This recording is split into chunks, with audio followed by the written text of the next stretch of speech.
Who's a stranger who changed your life forever? It was one of those winter mornings that feels gray down to the bone, the kind where the cold doesn't sting so much as it seeps, settling into every layer of clothing and thought.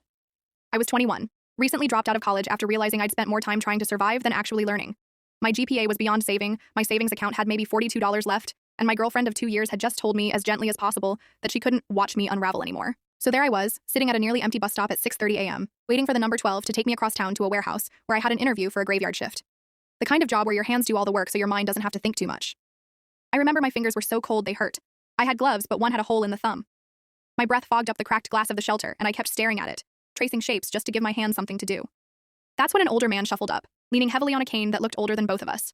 He had that worn-out, layered winter look scarf frayed at the ends, a thick brown coat with the kind of wool collar you only see in movies about the 70s. He didn't sit down right away. He just stood there for a moment, looking down the empty road like he could see the bus through time itself. Finally, he lowered himself onto the bench next to me with a quiet grunt and said, "You look like you're thinking about quitting something." I half laughed, because honestly I was thinking about quitting everything. "Yeah," I said. "College life, try and take your pick." He gave this short chuckle, like he'd heard that before, maybe even said it himself once. "Ah," he said, nodding. "So, the big ones." Then, without asking, he opened a small metal thermos and poured some coffee into the cap. Steam rose in the freezing air. He handed it to me and said, "Careful, it's hot." It smelled like burnt diner coffee, bitter and earthy, but it was the warmest thing I'd touched all morning. I took a sip. He didn't ask me any questions, didn't pry, didn't try to fix me. He just sat there, elbows on his knees, watching the street like we were both waiting for something bigger than a bus. After a while, he said quietly, "You know, I've quit more things than I can count. Jobs, marriages, friendships, dreams that never made it out of my head, but I never quit on tomorrow."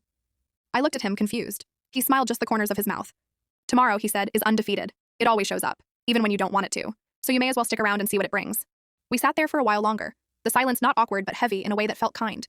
The kind of silence you get when someone understands more than they're saying.